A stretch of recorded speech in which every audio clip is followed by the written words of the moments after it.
Hi, this is the analysis of Nathaniel.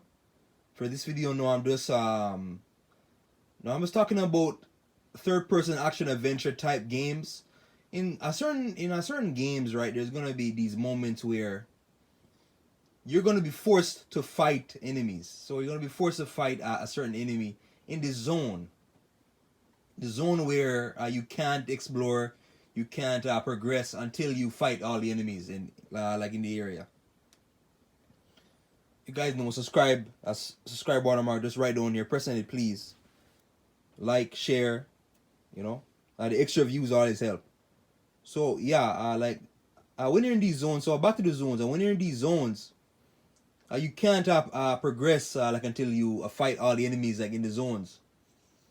So like you're basically trapped in the zone, and sometimes you'll be fighting many enemies, many enemies at once, mini bosses,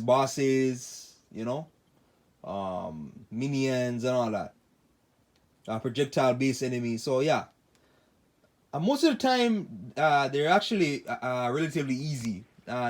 These are actually relatively easier, but sometimes on harder difficulty you're gonna die. You are gonna die many times before you're able to get out of these zones. Like you play a God of War game, for example, like any God of War game. Think of any, and then you'll automatically know where there. There's kind of like this red face, like in the a red face that acts as this wall. You can't leave this area, so you can't leave the area like until you fight all the enemies. For the most part, like it's pretty easy, but eventually though, like through most God of War games, and the more you play, you're gonna get to that one enemy that you're gonna have trouble with, where appearing is hard, the enemy is fast, there's high damage, heavy damage, and yeah. So again, these zones are you're gonna die a lot, which can be frustrating, and you can't explore. Again, like I went in these zones that you can't explore, and um, or sometimes you can't save. You can't save the game.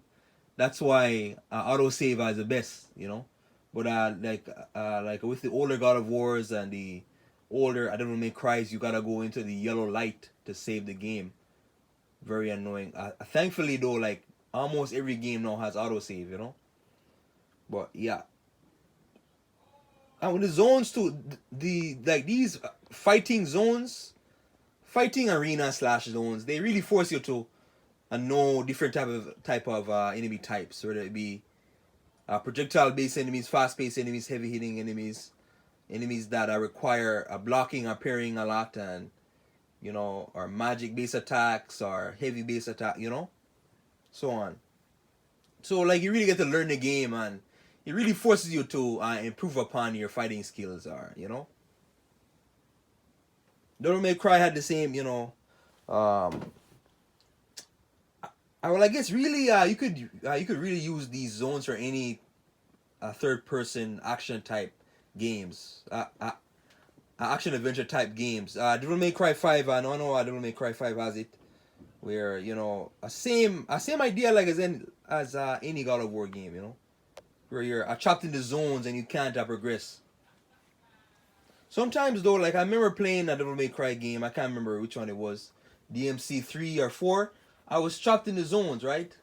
I was trapped in one of the enemy zones, and what happened to me is that I kept on dying over and over and over. As it's almost like I had to put the game down for a month, and I didn't even remember.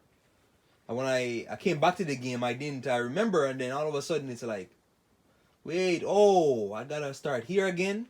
So yeah, sometimes it'll really frustrate you, but again, sometimes coming back to the game, you'll do better than where you left off. Sometimes you just gotta sleep on the game and then I come back to it. So yeah, so again, at this video again, enemy type zones,